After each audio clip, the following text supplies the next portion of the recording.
ভাগ্যের খেলা আমরা কেউই আগে থেকে বুঝতে পারি। যখন মনে হয় জীবনটা এবার একটু ভালো হবে, তখন ঠিকই ভাগ্য আমাদের বড় একটা ধাক্কা।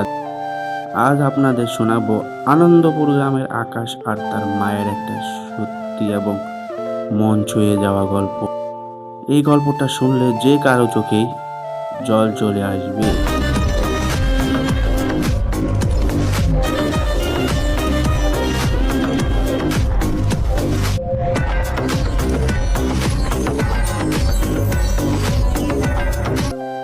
আনন্দপুর গ্রামে থাকতো আকাশ আর তার মা রাবেয়া বেগম। আকাশ যখন ছোট, তখন তার বাবা এক কঠিন রোগে মারা যান। তখন ঘরে একটা টাকার ওষুধ কেনারও ক্ষমতা ছিল না। বাবার মৃত্যুর পর আকাশের মা একা হয়ে পড়েন। কিন্তু ছোট আকাশের মুখের দিকে তাকিয়ে তিনি ভেঙে পড়েননি। আকাশের মা মানুষের বাড়ি বাড়ি কাজ শুরু করলেন। কোনোদিন পেট ভরে খাবার জুটতো, আবার কোনোদিন না খেয়েই কেটে যেত। শীতের রাতে একটা ছেঁড়া কাঁথা গায়ে দিয়ে মা ছেলে একে অপরকে জড়িয়ে ধরে ঘুমাতেন। অভাব থাকলেও আকাশ পড়াশোনায় খুব ভালো ছিল। রাতে যখন আকাশ কুপি জ্বালিয়ে পড়তো, মা তখন পাশে বসে হাত পাখা দিয়ে বাতাস করতেন। মা বলতেন, বাবা তুই মন দিয়ে পড়, বড় হয়ে আমাদের এই কষ্ট দূর করিস। আকাশ মায়ের কথা শুনে মনে মনে প্রতিজ্ঞা করত, বড় হয়ে সে তার মাকে খুব সুখে রাখবে। আকাশের সেই কষ্ট বৃথা যায়নি। সে ভালো ফল করে ঢাকা বিশ্ববিদ্যালয়ে পড়ার সুযোগ পায়। কিন্তু শহরে এসেও আকাশের লড়াই থামেনি। সে টিউশনি করে এবং একবেলা না খেয়ে নিজের পড়ার খরচ চালাতো। আর কিছু টাকা বাঁচিয়ে গ্রামের মায়ের কাছে পাঠাতো। অবশেষে আকাশের কষ্টের দিন শেষ। পড়াশোনা শেষ করে সে একটি বড় কোম্পানিতে খুব ভালো বেতনে চাকরি পেয়ে গেল। প্রথম মাসেই বেতন পেয়েই আকাশ সোজা গ্রামে চলে গেল। মায়ের হাতে সব টাকা তুলে দিয়ে সে জড়িয়ে ধরে কেঁদে ফেলল। রাবেয়া বেগমও সেদিন আনন্দে চোখের জল ধরে রাখতে পারেনি। এটা ছিল তাদের দীর্ঘ লড়াই জিতে যাওয়ার আনন্দ। চাকরি পাওয়ার পর আকাশ আর দেরি করেনি। সে তার মাকে গ্রামের সেই ভাঙ্গা ঘর থেকে শহরের একটি সুন্দর ফ্ল্যাট বাড়িতে নিয়ে আসে। মা যখন প্রথমবার শহরের এত সুন্দর ঘরে পা রাখলেন, তিনি বিশ্বাসই করতে পারছিলেন না। আকাশ মাকে বলল, মা তোমার কষ্টের দিন আজ থেকে শেষ। সারা জীবন তুমি অনেক কষ্ট করেছ, এবার তুমি শুধু আরাম করবে। শহরের জীবনটা তাদের খুব সুখে কাটছিল। মা প্রতিদিন সকালে আকাশের পছন্দের খাবার রান্না করতেন, আর আকাশ অফিস থেকে বাড়ি ফেরার সময় মায়ের জন্য মিষ্টি বা শাড়ি নিয়ে আসতো। দীর্ঘ অনেক বছর পর পরিবারটিতে একটু সুখের আলো দেখা দিয়েছিল। কিন্তু তারা জানতো না ভাগ্য তাদের জন্য অন্য কিছু লিখে রেখেছে। হঠাৎ করেই একদিন আকাশের মা বিছানা থেকে উঠতে পারলেন না। পেটে প্রচণ্ড ব্যথা আর শরীর একদম দুর্বল হয়ে গেল। আকাশ খুব ভয় পেয়ে গেল।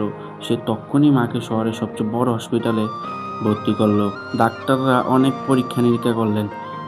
দুদিন পর ডাক্তার আকাশকে ডেকে বললেন, আকাশবাবু, আমরা খুব দুঃখিত, আপনার মায়ের লিভার ক্যান্সার হয়েছে আর রোগটা একদম শেষ পর্যায়ে চলে গেছে। আমাদের আর কিছু করার নেই।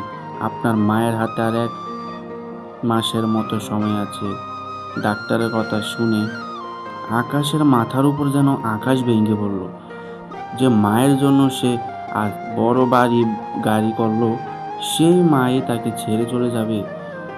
আকাশ ডাক্তারের পা জড়িয়ে ধরে কেঁদে বলল, ডাক্তারবাবু, আমার সব টাকা নিয়ে নিন, আমার বাড়ি গাড়ি সব বিক্রি করে দেব, শুধু আমার মাকে বাঁচিয়ে দিন।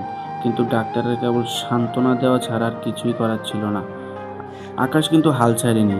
সে তার জমানো সব টাকা পানির মতো খরচ করতে লাগলো। বিদেশ থেকে দামি দামি ওষুধ আনালো, বড় বড় ডাক্তার দেখালো। কিন্তু ভাগ্যের লিখন কি আর টাকা দিয়ে বদলানো যায়? দিনে দিনে মা আরও দুর্বল হয়ে পড়লেন। একদিন মাঝরাতে হাসপাতালের বিছানায় মা আস্তে করে আকাশকে ডাকলেন। আকাশ মায়ের হাত ধরে কাঁদতে কাঁদতে পাশে বসেন। মা খুব কষ্ট করে একটু হেসে বললেন, বাবা তুই কাঁদিস না, তুই আমাকে শহরে এত সুন্দর ঘরে রাখছিস, ভালো ভালো খাওয়াইছিস, আমার আর কোনো আফসোস নেই রে বাপ। আমি মোরও শান্তি পাবো। ওটাই ছিল মায়ের শেষ কথা। ভোরের আলো যে ফোটার আগে মায়ের হাতটি একদম ঠান্ডা হয়ে গেল। মনিটরে সোজা ডাকটা জানিয়ে দিল মা আর নেই। আকাশ মায়ের বুকের উপর পড়ে চিৎকার করে কেঁদে উঠল, কিন্তু সেই কান্না শোনার জন্য মা আর বেঁচে ছিলেন না। আজ এই ঘটনার পর কয়েক বছর কেটে গেছে। আকাশের এখন অনেক বড় চাকরি, ব্যাংকে অঢেল টাকা, বাইরে দামি গাড়ি দাঁড়িয়ে থাকে, কিন্তু সেই বিশাল বাড়িতে কোনো আনন্দ নেই। অফিস থেকে বাড়ি ফিরলে আকাশকে জড়িয়ে ধরার মতো কেউ নেই।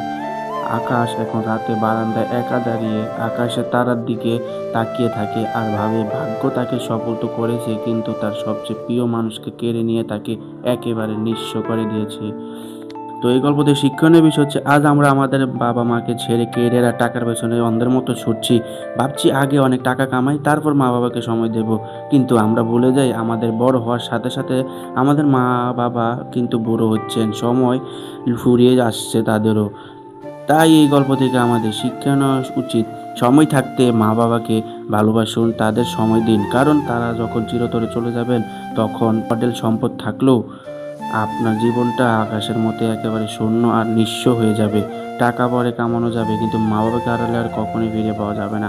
তো হ্যালো বন্ধুরা, গল্পটা কেমন লেগেছে? আশা করি ভালো লেগেছে। তো ভালো লাগলে অবশ্যই লাইক করে দিবেন, পরবর্তী ভিডিও বানানোর উৎসাহ দিবেন, আর অবশ্যই চ্যানেলটা সাবস্ক্রাইব করে এই ছোট্ট পরিবারের পাশে থাকবেন। তো আজকের জন্য এতটুকুই। বাই।